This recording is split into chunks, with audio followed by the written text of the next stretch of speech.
Olá, estamos aqui hoje, dia 20 de novembro, estamos gravando no dia 20, pela manhã, porque hoje não tem como fazer live, porque a agenda do nosso Dudu Valdez aí está cheia. Não é só a minha, não, hein? Eu também, vou comemorar no Samba da Não. Jurema hoje.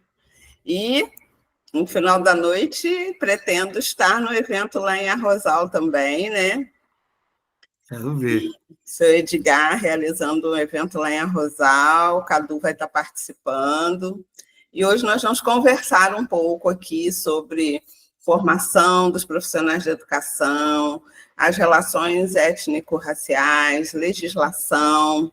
E vamos bater um papo aí com esse amigo querido, esse profissional que eu admiro muito, respeito, que faz um trabalho já há muito tempo de excelência em sala de aula, e que a gente iniciou aí uma parceria, né, Cadu? Dudu, Cadu, Carlos Eduardo. Acho que o que menos te chama é de Carlos Eduardo, né?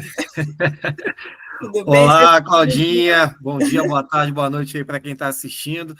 Carlos Eduardo era só minha mãe mesmo, e na hora que o bicho pegou, né? Fez besteira e falou Carlos Eduardo, sai correndo, que vem chinelo voador. Cadu me chamou nas escolas, eu não sei porquê, os alunos sempre me chamam assim. E Dudu é na música e no ciclo familiar, fiquem à vontade aí para chamar. Primeiro que é uma honra, é uma convocação quando você me chama, não é um pedido, não é um favor, não é nada disso. Para quem não sabe, eu sou professor da rede estadual, dou aula em São João de Meriti, moro em Nova Iguaçu e dou aula na rede municipal em Piraí há 9 anos. Eu entrei em Piraí, você sabia disso, Claudinho? Eu entrei em Piraí quando meu filho completou 5 dias de vida. Olha. Meu filho mais velho, Benício. E aí você tem que levar o documento dele em alguns lugares, né? Naquela burocracia, todo mundo olhava, seu filho tem 5 dias? Caraca, te deu um concurso. Falei, acho bom. Espero não precisar fazer um filho para cada concurso, não precisar passar. Olha, eu pensei isso aqui. Tem que fazer um concurso para a Dandara. A Dandara acho que não teve, não, já estava na rede. Já estava na rede. Tá devendo ela. E aí, trabalhando em Piraí, a Claudinha uma vez me chamou para fazer uma formação, né, Claudinha, lá em Rio Claro, o município que eu adorei passar por lá para falar com professores. E foi um desafio, tanto eu tenho umas maluquices de aceitar os trem aí sem nem... Não sei nem onde é que vai dar a viagem. Vambora, eu faço lá. Preparei o material, já com base no que eu tinha, né? Só organizei ali, pensei. Porque a gente fala muito para aluno, né? Quando você vira a chave de como é que você vai falar para professor, você começa a ficar assim, né? Às vezes pisando em ovos, mas deu tudo certo e hoje em dia estou rodando por aí com esse projeto já há um bom tempo. É uma honra e agradeço aí por ter visto em mim. Sei lá, esse cara deve prestar para isso aí. É um trabalho de excelência que o Cadu sempre fez. É um trabalho de educação antirracista que fugia às paredes da sala de aula, né? A sala de aula sempre foi pequena para você, e esse olhar para o aluno como um todo, com outras atividades que levassem à reflexão, né? Hoje eu ainda postei uma questão sobre isso, né? Que o melhor presente que um professor pode dar para um aluno é fazer o aluno pensar, fazer o aluno refletir, e essa sua prática sempre foi nesse sentido. E aí, hoje, eu convido o Cadu para essa conversa, nesse dia especial. A gente vai conversar um pouco sobre legislação, bem rapidamente, que eu quero falar mais sobre a prática, mas é importante contextualizar historicamente, legalmente, até onde nós chegamos hoje, sobre o que nós vamos conversar hoje. A gente começa lá, né, com a 10.639, em 2003, que alterou a LDB e nos traz aí a questão da inserção, né, do ensino da história africana, delimitando, que é um questionamento que a gente sempre faz, né, em língua portuguesa, a arte e história, e a gente acredita que tem que perpassar por todas as áreas de conhecimento, E a gente acabou fazendo esse trabalho, quem faz, e instituiu também o dia 20 de novembro, né, como comemoração a Zumbi dos Palmares, e aí já começam as questões também, que esse ano, 2024, 21 anos depois, é que pela primeira vez estamos comemorando como um feriado nacional, que eram feriados esporádicos em alguns estados, em alguns municípios, e esse ano, pela primeira vez, se torna um feriado nacional. É uma grande conquista, né?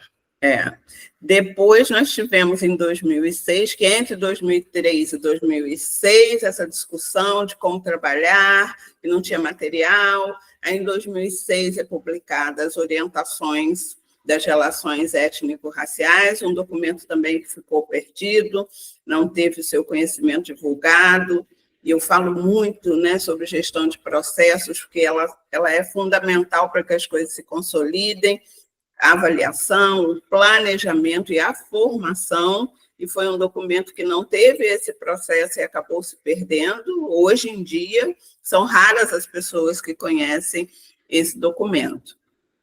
E aí nós pulamos para 2020 com a 1413, que é a lei do novo Fundeb, que traz a redução de desigualdades e a equidade como um elemento fundamental atrelado a recurso, né? O VAR, né, que é uma das complementações do Fundeb, valor aluno ano resultado, e atrela esse resultado especificamente à redução de desigualdades, né? Sejam elas raciais, sejam elas socioeconômicas, e nos obriga a olhar para todo esse contexto de uma forma diferenciada, por força de lei e, como dizem, né, mexendo no bolso dos recursos da educação municipal, que já não é mais, deixa de ser o impacto na escola, né? Passa a ser um impacto no recurso que o município e o Estado recebem. Então, olhar para isso, primeiramente foi um susto, porque já veio o município não receber porque não tinha olhado. Primeiro, ele deixou de receber um recurso para entender o impacto disso, e todo mundo começou a olhar para isso, e como eu faço, que questionário socioeconômico é esse que esse aluno responde no dia do SAEB, quantos alunos pretos, pardos e de nível socioeconômico baixo eu estou reprovando, por que eu não estou enxergando essa desigualdade? O olhar focou. E aí também veio a grita de como fazer isso, a necessidade de gerir esses processos, né? De planejar, de ter formação, né? E se me permite, Claudinha, só uma parte, só um parêntese, esse momento desses preenchimentos de planilhas, elas dão um choque de realidade na gente, né? Porque a gente se preparando para o enfrentamento da luta antirracista dentro da escola, pensando em teoria, pensando em autores, e você vê que o negócio é muito mais profundo. Você vê que você dá para o aluno uma planilha, ele não marcar um X ali no preto, né? No preto indígena nem se fala, mas marcar ali era um tabu, isso não rolava. E a gente vê que isso pode travar a verba de um município, ou seja, então a consciência tem que ir lá no mais profundo. E isso a gente enxergando por esse lado ali no chão da escola, a dificuldade que é para o aluno, e nessa minha experiência rodando os municípios, eu percebi que a dificuldade de se trabalhar isso vai além dos muros da escola. Porque a família também não entendeu o porquê disso. A família também não entende, porque na hora da matrícula ela tem que marcar, de pintar ali que é preto. A família também não atrelou porque que agora a prova que o meu filho faz tem que a cor da pele dele afeta isso. E você trabalhar a dimensão dos gestores municipais, a dimensão gestores escolares, a dimensão pedagogos, né, equipe pedagógica das escolas, e a dimensão professor, não dá conta só. Você precisa trabalhar equipe administrativa, secretaria escolar, que é quem recebe esse pai e lida com essa situação, mas principalmente trabalhar a família. Então, esse contexto é muito maior do que simplesmente marcar no dia da avaliação, que foi assim que foi mensurado, né? O que o aluno marcou na prova. Na avaliação de 2019 ainda, que por conta da pandemia foi considerada a anterior. Então, a discussão vai muito além do que ele marcou nesse questionário. E a gente não tinha parado para pensar nisso, só se parou quando isso impactou no recurso que o município deixou de receber, que o Estado deixou de receber. Então, em 2023, isso foi um susto muito grande, porque foi muita gente que deixou de receber esse dinheiro. É um complemento novo, é um plus, mas é recurso da educação, é MDE, né, Melhoria e Desenvolvimento do Ensino, e impactou muito. Só que houve também uma grita de como fazer isso, como trabalhar isso, que documentos tínhamos para isso. Ninguém nem lembrou que tinha lá as orientações, aliás, muita gente não sabia que elas existiam. Verdade. E sai dessa discussão a portaria 470 agora, né, saiu no dia 14 de maio de 2024. Isso. Direcionando esse trabalho, trazendo eixos, trazendo normativas, uma legislação que contempla, principalmente no artigo 8º, traz o eixo da formação dos profissionais da educação, que eu, particularmente, acredito que sem formação a gente não muda perspectiva, a gente não muda paradigma, a gente não muda olhares, a gente vai continuar com gente achando que isso é mimimi, que não tem que trabalhar, que não tem que falar, vai. Mas a formação garante um espaço de aprendizagem maior para todos. E aí nós temos essa feliz notícia de ter você como coordenador estadual desse programa. E aí eu vou parar de falar um pouco e queria que você falasse desse trabalho. Agora, né, como coordenador estadual, mas um trabalho de sempre como um professor que se preocupava com isso. A sua prática cotidiana sempre foi diferenciada em sala de aula. Vamos lá. Foi uma honra. Enfim, como a Claudinha disse, desde que eu piso no chão de escola como professor, que eu tenho essa preocupação com as questões étnico-raciais na sala, por ter sido um aluno historicamente afetado por essas questões e sem saber, né? A gente demora a tomar consciência para isso, a gente vai vencendo as barreiras, a gente vence a barreira do ensino fundamental, do ensino médio, as incertezas. Sou filho de uma política pública, sou cotista da UERJ, e ali você começa a se encaixar e você percebe que realmente, se eu conseguir passar por essas barreiras, quando eu volto para o lugar onde eu estudei, é muito triste de você ver quem ficou pelo caminho, quem não conseguiu passar naquela, imaginando mesmo uma corrida de salto, né, com obstáculos, você vê um monte de gente que não conseguiu, e sempre foi um desafio moral meu, um desafio de vida, fazer com que essas barreiras fossem possíveis, que os alunos fossem possíveis de vencer. E para os meus alunos pretos de sala de aula, eu ia precisar agir de maneira diferente. Então, eu trabalho com música para falar sobre questões antirracistas com eles há muito tempo. Vem essa portaria que institui a Política Nacional de Equidade e Educação para as Relações Étnico-Raciais da Educação Escolar e Quilombola. E mais uma grata surpresa, né, de eu ter virado coordenador. Também foi... Conta ou não conto isso? Foi engraçado. Conta. Porque a Claudinha um dia me ligou e estava um caos assim na sala de aula e tal, eu arrumando as coisas, dando aula. E eu sei que em Rio Claro também tem uma escola quilombola que já estava para eu ir lá, e eu pensei, ela me ligou, sei lá o quê, ela falou o nome todo, né, dessa portaria, política, sei lá o quê, eu fiquei com quilombola no final. Eu imaginei que fosse para eu fazer o curso lá na escola.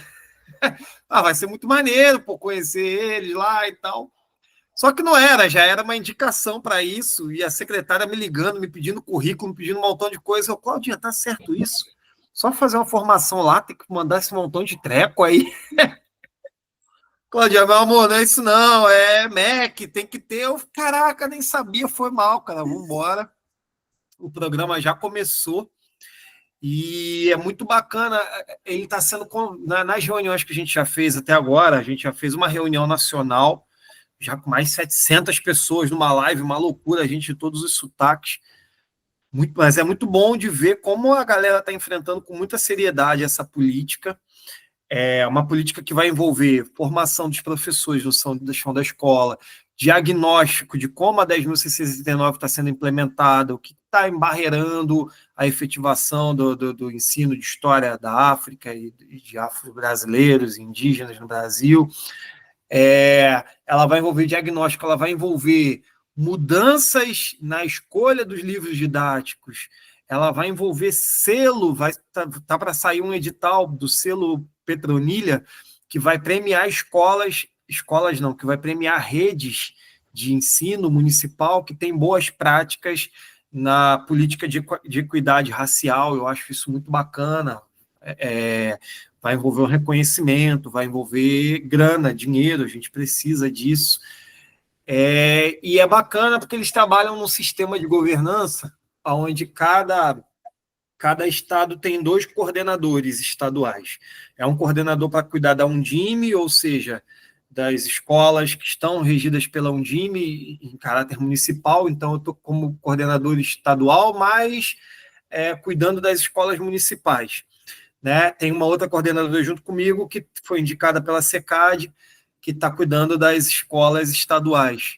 Né? Aí depois você vem os articuladores, depois tem os agentes de governança regional, que cuidam de um conjunto de municípios, e os locais que estão ali no chão de escola mesmo, mas todo mundo trabalhando em regime de colaboração, e ver o sangue nos olhos das pessoas de fazer essa política pública dar certo, porque todo mundo que está ali é fruto de uma política pública, né?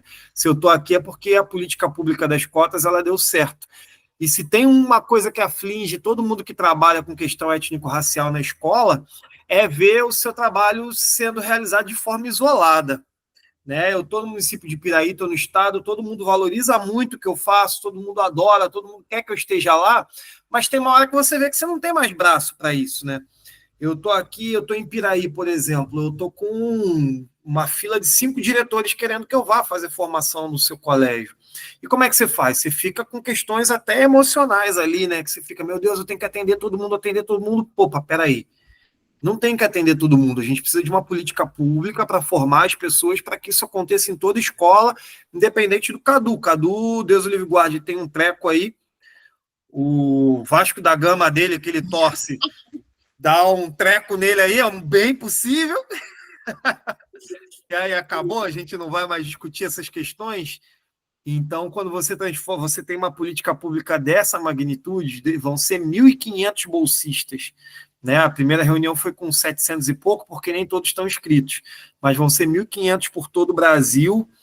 A ideia é que essa política ganhe capilaridade e chegue na escola, e eu vou lutar para que isso aconteça, pelo menos aqui no Rio de Janeiro. Ai, excelente. Nossa, esse contexto que você colocou aí, primeiro, eu senti uma ameaça sua nessa história do Vasco. Isso é para forçar a gente a torcer para que o Vasco esteja bem, para que você fique bem, Por favor. Aliás, a pergunta que eu vivo respondendo quando eu vou fazer as formações com os alunos, né? Aí eu faço uma brincadeirinha, eu estou me apresentando, aí tem um slide lá que eu estou em São Januário, com camisa do Vasco. Pô, professor, como é que você torce pro time de português? Aí eu fico, calma aí, vamos lá. Tem aí um grande espaço nessa linha do tempo, ao mesmo tempo que tem raízes portuguesas, é o clube que lutou para inserir o negro no futebol e tal, a gente vai sartando de banda com a molecada e vai dando certo.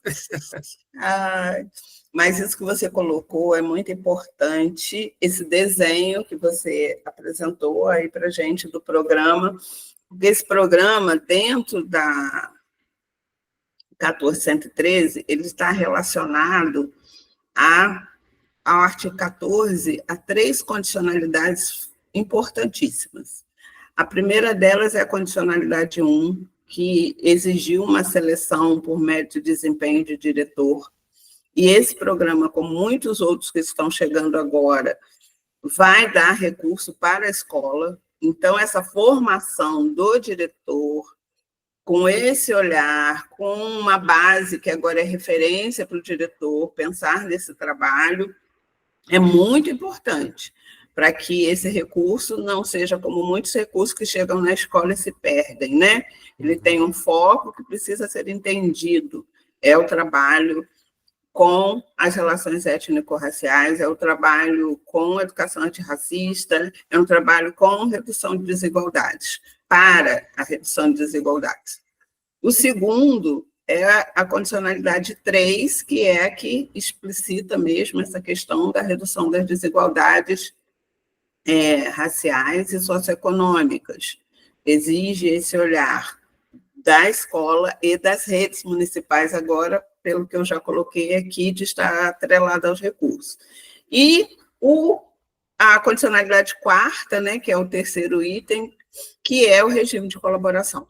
Essa articulação entre governo federal, estado e municípios, entendendo que o aluno é do território, e isso precisa ser articulado, o diálogo tem que ser único, né, apesar das especificidades, mas a linha filosófica que percorre tem que ser única, é fundamental. Então, quando eu coloco que a 14.113 foi um divisor de águas, porque a gente sempre que fala de novo Fundeb, a gente só pensa em recurso, pensa em dinheiro, mas é uma legislação que tem um impacto seríssimo no chão da sala de aula, no chão da escola, e ela precisa ser compreendida, e as coisas estão acontecendo, é uma legislação atrás da outra, nós tivemos a 635 agora também, que instituiu a política dos Escola das Adolescências, né, no primeiro programa focado nos anos finais do ensino fundamental. Então, é importante entender isso. Não é mais uma legislação para passar despercebida. As pessoas têm que incorporar, têm que se aprimorar e entender esses programas. É verdade. Você, em um dos momentos, você citou a questão da formação, porque até para esse gestor receber um programa desse, saber utilizar, saber fazer ele funcionar, e aí tem um dado aqui que eu estava até puxando aqui, a gente já recebeu um material bem vasto, estou analisando ainda, já consegui analisar 70% desse material que veio do MEC, mas olha só que números alarmantes, Claudinha. Primeiro, sobre formação de gestores, 1,5% dos gestores afirmaram que tinham formação continuada, que não tinham formação continuada, somente 1,5% dos gestores que responderam ao censo disseram ter, censo escolar, né, tinham formação continuada de no mínimo 80 horas sobre ERE, né, sobre educação para as relações étnico-raciais. Só 1,5% do gestor tem uma formação, ou seja, você imagina uma nova legislação chegando no colo desse gestor, né? E aí a gente está falando de tudo, a gente está falando do gestor municipal, a gente está falando do gestor escolar, é uma realidade muito séria, um buraco muito mais embaixo. E aí eu fico lembrando também da minha formação, porque se hoje eu tenho uma militância antirracista, eu não posso dizer nem que ela foi forjada na graduação. Eu fui da UERJ, primeira universidade cotista do Rio de Janeiro, em 2004, segunda turma de cotas, e mesmo assim, lá eu passei por 5 anos lá. O que eu consegui ver de história da África e de cultura afro-brasileira foi através de uma eletiva ou outra, ainda nem tinham as disciplinas instituídas, né, os eixos curriculares instituídos. A minha formação básica, a minha formação antirracista, acadêmica, ela vai se forjar no mestrado, né? Então, olha só qual é a linha de corte que você está deixando, né? É muito grave isso, muito grave. É muito grave. É eu que tenho acesso a esses questionários, né? Trabalho com análise de dados. A gente falou muito do questionário do aluno, que o aluno não se declara. Eu me deparei com questionário de diretores escolares que não se declaravam. e não se entendiam nesse papel, nesse lugar, nesse espaço, e não foram poucos. E esse resultado que você está apresentando aí também é sério, né? Porque se eu não me formo, se eu não entendo os processos, se eu fico trabalhando no achismo, porque falaram que agora eu tenho que fazer isso, porque chegou um dinheiro e agora eu tenho que fazer aquilo, porque está lá na lei, não cabe mais. Hoje em dia isso não cabe mais. A formação é fundamental.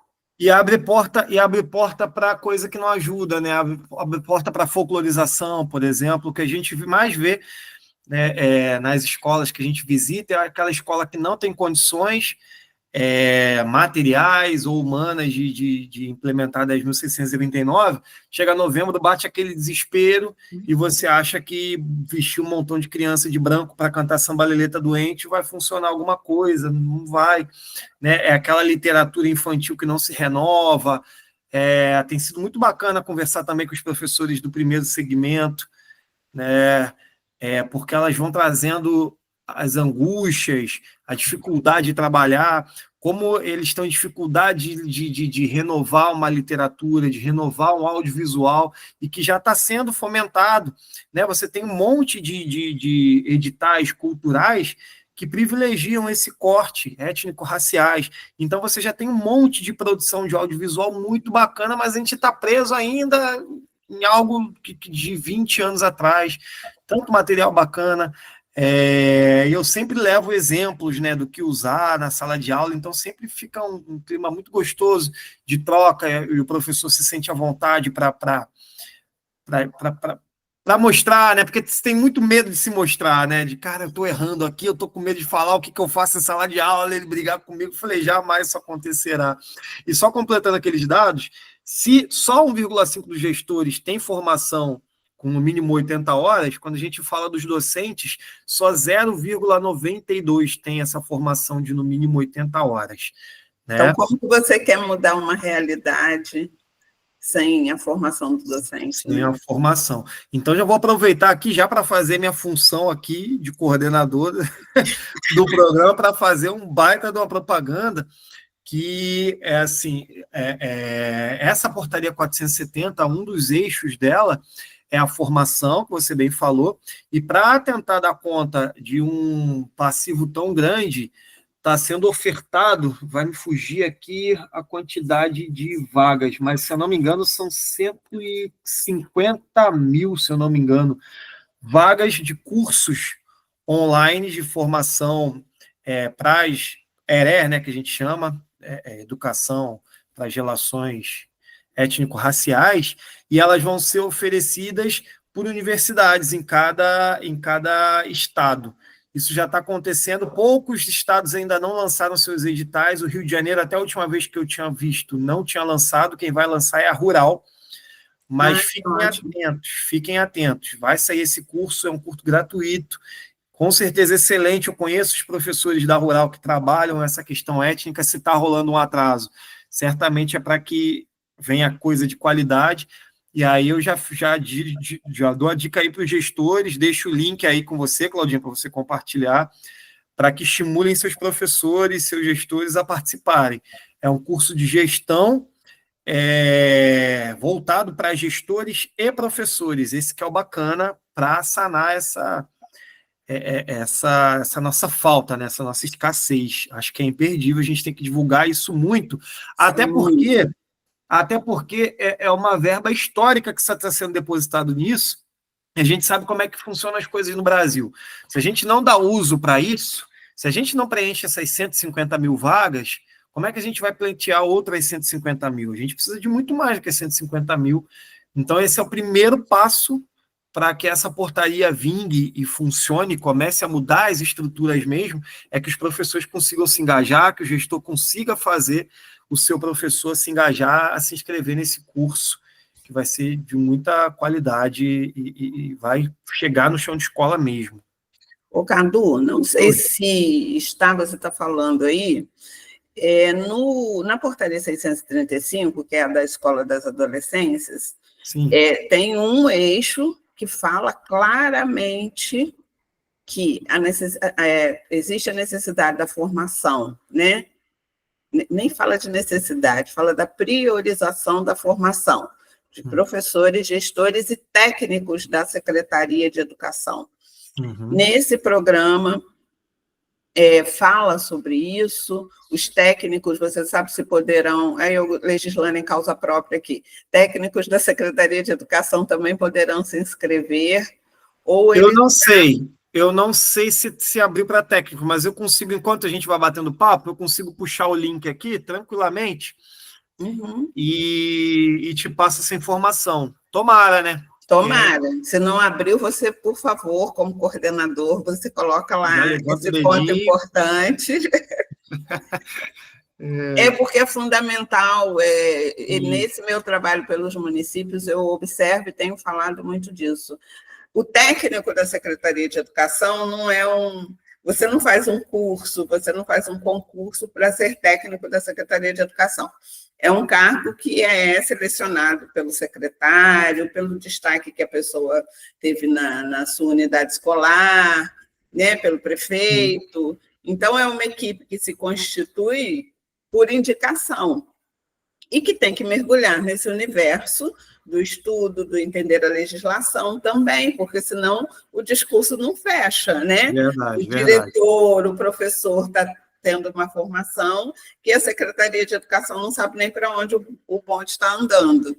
Eu conversei muito isso outro dia numa formação que nós tivemos aqui em Volta Redonda, do SEBRAE, que estava focado, é um programa que eles estão lançando, focado no diretor, focado na escola. Eu falei, e o técnico da secretaria? Porque alguém da secretaria precisa acompanhar, precisa monitorar, e para isso precisa entender, né?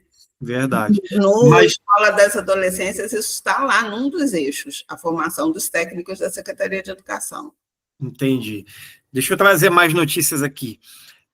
Vamos lá. Primeiro, o nome do curso é Formação, Docência e Gestão em Educação para as Relações Étnico-Raciais e Educação Escolar Quilombola. Depois eu te mando o link. Eu acertei, são 150 mil vagas, são 120 horas. Olha lá, o censo foi constatar quem tinha no mínimo 80 e ninguém tinha. Né? Então, essas primeiras 150 mil vagas são para 120 mil horas. É um curso coordenado pela CAPES e é só para professores e gestores. Vou ter que levantar o dedinho lá. Farei.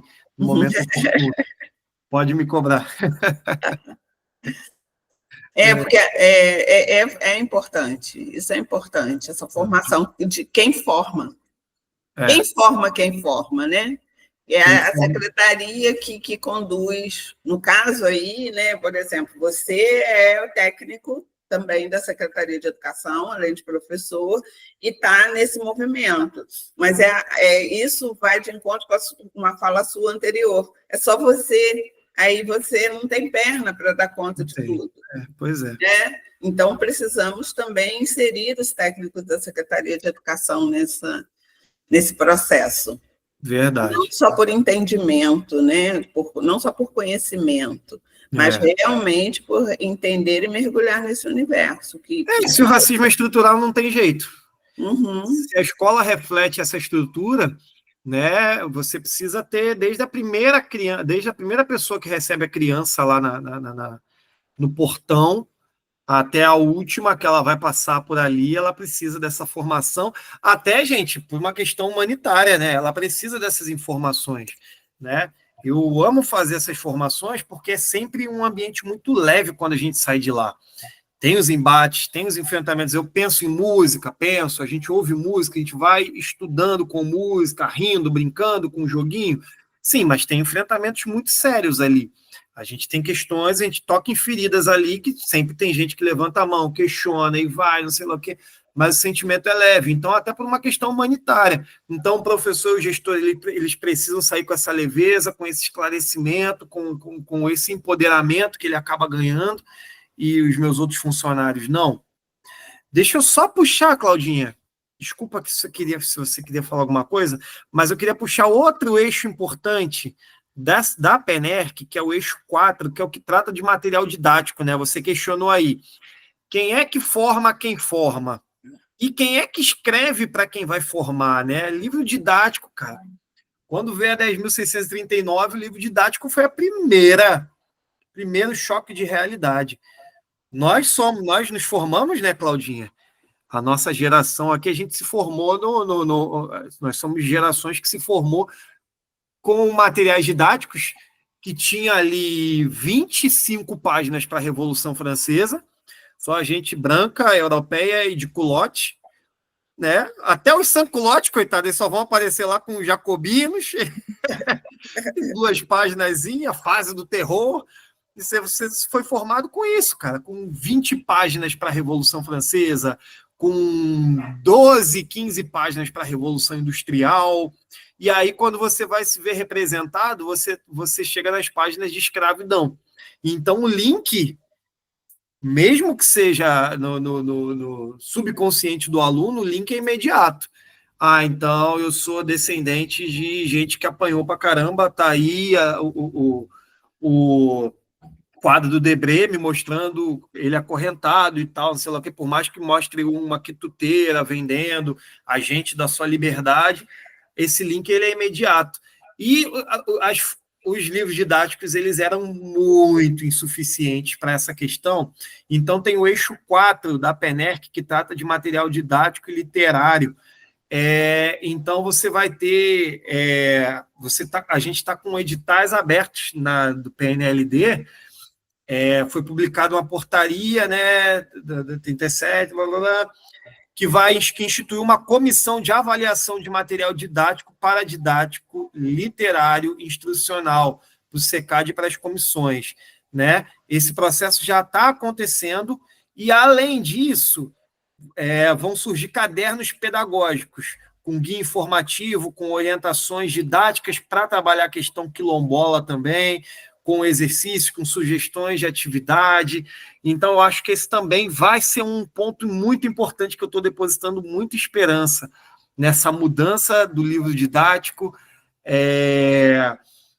Outro eixo importante também, tem um edital aberto para selecionar, esqueci o número de profissionais, não vou chutar, são mais do que 5, que eles vão produzir um documento de prevenção, de identificação e prevenção ao racismo dentro das escolas, que isso também é muito bacana, e aí entra em cheio no que você fala, Claudinha, e os técnicos, porque a gente vê muitas vezes casos de racismo sendo abafado na sala de aula, com um técnico que não tem aquela formação que ele necessitava ter. Não, esse moleque é assim mesmo, tudo para ele é racismo.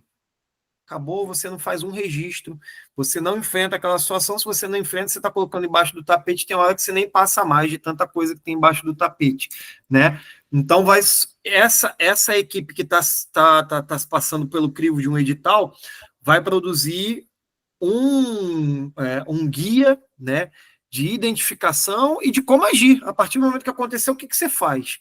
Né? A quais instâncias você recorre? O que você precisa para não queimar a etapa, para não levar num lugar, numa instância que não vai te dar um retorno imediato? Quais são as ações que o gestor tem que propor dentro da sua escola e quando que ele tem que buscar? Porque, às vezes, cara, eu não tenho esse dado, mas aqui num chutômetro, eu acredito que, sei lá, 90% dá para resolver dentro da escola mesmo, cara. Se você precisar sair da escola, vai chegar na secretaria, você bota para 98%. Só vai sair da escola e da secretaria municipal se for uma parada muito grave. Você citou aí uma questão muito importante, essa produção de material, essa falta de acesso ao material. Eu estou aqui ansiosa, que eu acabei de comprar, aguardando, está aqui. Eu até entrei aqui no rastreador para chegar amanhã. 2 livros da Bárbara Carini, aquela intelectual diferentona, e um deles é o Educando Crianças Antirracistas, que ganhou o prêmio Jabuti. Não sei se você viu, ganhou agora o prêmio Jabuti. Não sabia. E eu comprei também o História Preta das Coisas. Também. Então, a gente tem essa dificuldade de achar material, e graças a Deus agora nós estamos conseguindo pessoas que estejam produzindo, não agora, mas essa literatura está ficando mais exposta, mas ainda para ser adquirida de forma particular, privada, paga. você falando aí dessa produção, dessa seleção, desse eixo de material, de pensar que todos esses materiais agora estarão acessíveis na escola, né? Uma produção pensada, um edital pensado para isso, com comissão que julgue, é assim muito me traz muita esperança E de o que livro essas de... literaturas estejam, que não passem, eles não passem pelo que nós passamos. Você é bem mais novo que eu, você imagina, na minha época. Sim. Eu cheguei aos 7 anos de idade ser proibida de participar, porque eu sempre fui arroz de festa, sempre gostei de dançar, de participar de tudo, e eu fui proibida de participar de uma dança gaúcha para homenagear uma pessoa lá, destaque da comunidade, porque eu não podia, porque no Sul não tinha preto. Olha isso. Isso aos 7 anos de Como idade. não tem? Então, assim, pensar que tudo isso vai chegar nas escolas é realmente muito esperançoso Só um mesmo. parênteses, Rio Grande do Sul, que é o estado com mais terreiros registrados, terreiros afro-brasileiros registrados no Brasil. Né? Isso causa E o livro didático, né, Claudinha? Cara, a gente tem que ter muito cuidado como professor e como gestor, da gente sempre se lembrar do que a gente foi quando a gente era criança, né? Principalmente quem teve uma infância mais difícil. Durante muito tempo, o livro didático ele era o único bem cultural que eu tinha dentro de sala. Eu gostava, eu devorava. Não era a era dos smartphones. Você, naquele tédio, eu adorava pegar as coleções de português e ficar dando uma olhada, antecipando aquelas historinhas e tal. Na hora da prova, as ilustrações sempre me chamaram muita atenção. Muitas vezes é um único livro didático. Você vai ver na casa do aluno, o aluno tem um livro didático e, quando muito, uma Bíblia, né? Ainda é fundamental, e isso... você falou certo, é verdade, as produções mudaram muito, desde 1639 para cá as produções mudaram, já estou com coleções melhores, eu uso muito uma coleção da Keila Greenberg, que foi minha professora no mestrado. Ela é professora a Keila é da Unirio ou é da UF? Acho que ela é da Unirio. Que eu fiz o Prof. História, a gente fazia uma matéria em cada universidade, era um barato. Que tem um material muito rico, muito vasto, tem um material muito bom já de livro didático. Teve uma professora minha, a assim, da Unirio, ela dava aula dava uma disciplina indígena, era um barato, e ela ficou revoltada quando a Mangueira lançou aquele samba, aquele samba fantástico, né? Campeão, a história que a história não conta, né? Brasil, meu nego, deixa eu te contar a história que a história não conta. Ela, gente, pelo amor de Deus, esse samba é lindo, eu choro toda vez que eu ouço, mas a história que a história não conta é brincadeira, pô, a gente conta sim. Ela pode não estar chegando no livro didático, ela pode estar ainda restrita à academia, mas acho que o samba quis dizer isso, né? A história tem que ser... A história de Teresa de Benguela, de Dandara de Palmares, de Mariana Crioula, de Manuel Congo, ela precisa chegar com destaque no livro didático, não é num boxezinho Manuel Congo, não. A gente tem que ter um capítulo lá para ele, um moleque lá de Rio Claro, de Piraí, de Barra do Piraí, saber que alguém do lado dele teve uma atitude heróica, era o sangue dele, né, cara? A gente costuma ver o personagem histórico como um super-herói, mas eu falo para eles, não, cara, ele tinha tudo que você tem. Cabelo, olho, sangue, medo, muito medo, o coração acelera, né? Você tem medo de morrer, você quer a sua continuidade e você tem que tomar decisões extremas de ir para uma luta armada ou não, é muito sério. Essas histórias precisam ser contadas com o destaque que elas precisam, que elas merecem. Eu tive o privilégio de assistir Macacos esse final de semana, Cleiton Nascimento, e eu amo essas coisas que me pegam assim, chacoalha, né? Sacodem muito. Eu ainda estou impactada desde sábado, e ele trabalha nesse contexto histórico, né? A peça é toda com esse viés histórico. E quanto aprendizado, quanto sacolejo. Eu me sinto assim com a própria Bárbara Carini, né? Às vezes ela manda umas... É verdade. Literalmente no chacoalho, porque, assim, além desse contexto da escola, a gente também tem um contexto familiar, às vezes, né? No meu caso, num contexto familiar que não tinha essa visão, né? Eu fui, depois de muito tempo, né? Também mestrado, né? Outros cursos. Eu fiz um curso das Pretas, do Espírito Santo também, que mexeu muito. Então, foram visões que surgiram bem mais tarde, não na nossa infância, né? Sim. Então, eu lembro, até hoje eu contei isso num evento de Piraí, né, que quando eu parei de alisar o cabelo, que eu chegava em casa com o cabelo, minha avó, menina, você não vai pentear esse cabelo? Então, todo um padrão construído familiar também. Aí eu retomo a fala que eu coloquei lá anteriormente, que não é só pensar na escola, eu tenho que pensar a família também, eu tenho que trazer essa família para o entendimento. Eu passei por uma situação de uma diretora que falou, eu estou com uma questão com uma mãe que não entende por que agora a gente está focando nessa questão racial e tal. Eu falei, traz ela manda um bilhete explicando, eu ainda brinquei, falei, se você for explicar isso, você vai ter que fazer tipo uma Barça para explicar racismo estrutural, não dá para explicar isso num bilhete. Mas traz essa família, né, para a escola. Claro. Explica, conversa, forma também essa família, que essa família também precisa disso.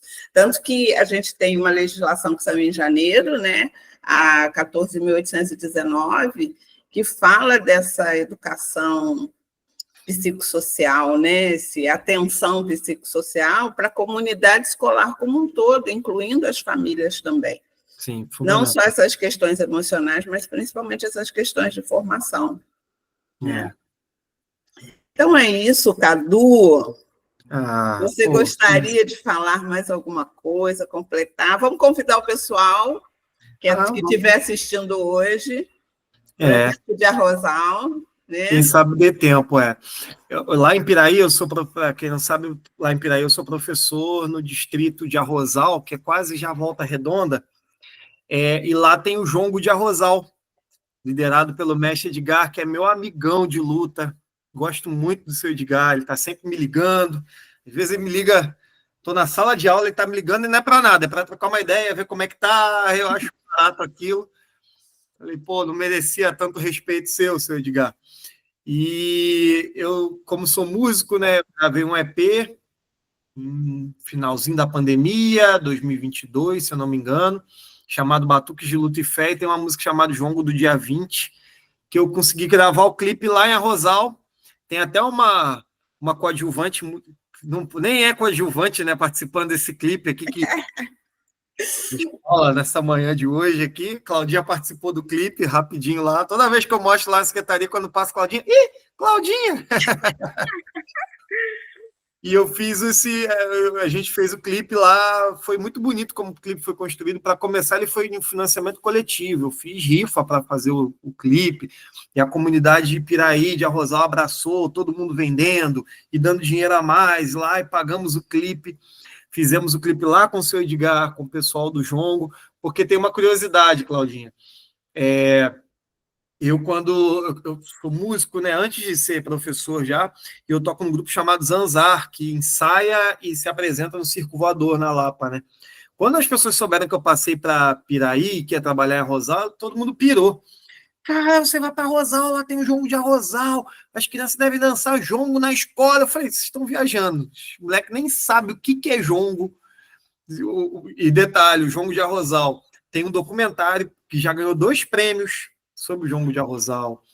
Né? Eles são conhecidíssimos em tudo quanto é roda cultural no Rio de Janeiro, e em Arrozal ele não é conhecido.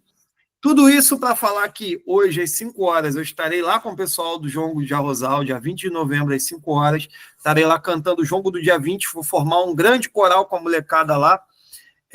Não ameacei ninguém de cortar ponto, se não for.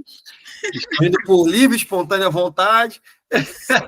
E a gente vai cantar. Eu vi que você convidou os ex-alunos também, né, que participaram dos seus projetos. Sempre gosto de rever a molecada. Nós já tivemos um centro de artes lá em Arrozal, né? Se chamava CAAP, Centro de Artes Arrozal, Piraí, a gente rodava alguns lugares apresentando teatro, íamos muito na UFRJ no Rio, apresentar no Folclorando. E aí essa molecada eu sei que vai estar lá na praça hoje. Então a gente vai estar lá, depois vai ter o jongo de Barra do Piraí, vai ter o jongo, vai ter capoeira, vai ter o jongo de Arrozal e fecha com Juremeiros. Não sei se Cláudia Maria Domingos estará lá. Não sei se ela aguenta. Vou tentar acompanhar os Juremeiros para lá. Vai de carona na mesma van. É isso, galera. Estimulem aí os seus professores.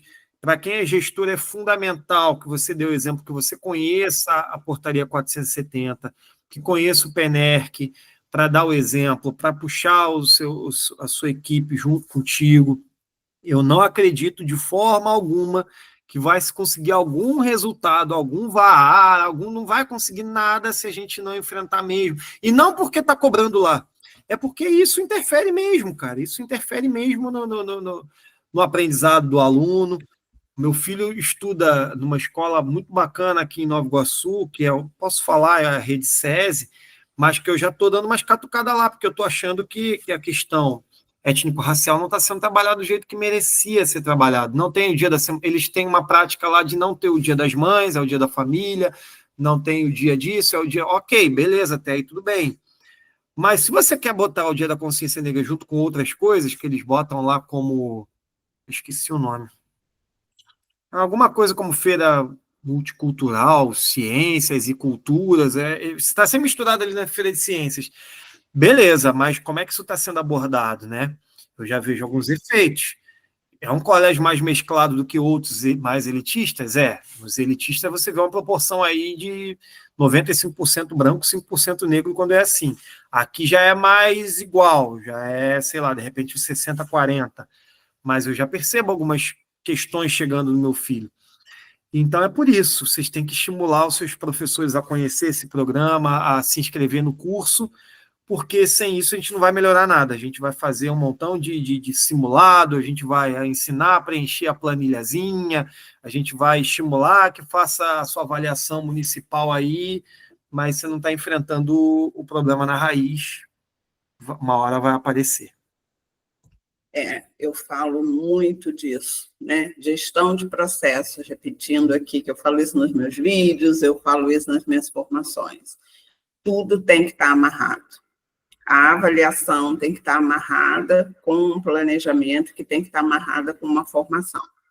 Precisa se incorporar para a mudança de prática, senão não vai adiantar. Avaliar e deixar uma avaliação solta, sem análise de resultados, é o que você colocou aí, fazer aluno preencher planilha, não adianta.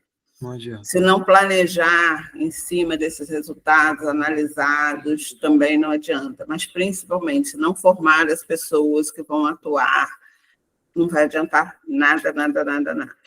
Essa tríade da gestão de processos, ela tem que funcionar muito bem amarradinha, porque é gente lidando com gente. Para isso, as pessoas precisam entender os processos, entender a história, para conseguir realmente mudar resultados a partir de novas posturas, novas práticas, novas realidades.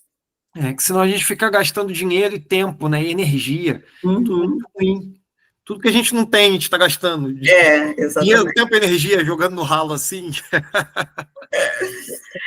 Ai, Cadu, foi maravilhoso, como eu já sabia que seria. Bom demais trocar com você. Eu adoro bater papo com o Cadu, gente. Amo, porque as conversas vão, assim, olha que delícia. Para mim é uma honra. Estou sempre aqui, sempre que for convocado por Claudinha, estarei aqui batendo esse papo, e eu também aprendo muito. Como ela saca de lei, né, gente? Caraca, ela vai puxando uma depois da outra. Ela no começo, eu quero fazer um histórico das leis. Eu, opa, não é comigo isso aí não, né? O meu, se não tiver anotadinho, tá ruim aqui, cara.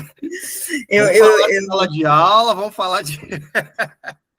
Isso eu aprendi com a vida, porque as pessoas ficavam assim, de onde você tirou isso? Então, eu aprendi que eu tinha que mostrar onde a coisa está respaldada, onde a coisa está amarrada, para as pessoas entenderem que não é invenção da minha cabeça. Verdade, verdade. É realmente. Quando eu começo toda a formação minha, principalmente com professores, eu brinco, eu falo, galera, eu sou péssimo em qualquer assunto jurídico, tanto que eu só sei o número de 2 leis nesse país, que na verdade é uma só, 10.639 e 11.645. Bota o slide lá, porque o resto para mim é difícil.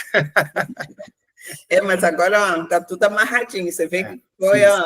Não, vou ter que mudar também, vou ter que, já aceitei isso. Ai, Cadu, gratidão por você ter aceito, né, esse convite.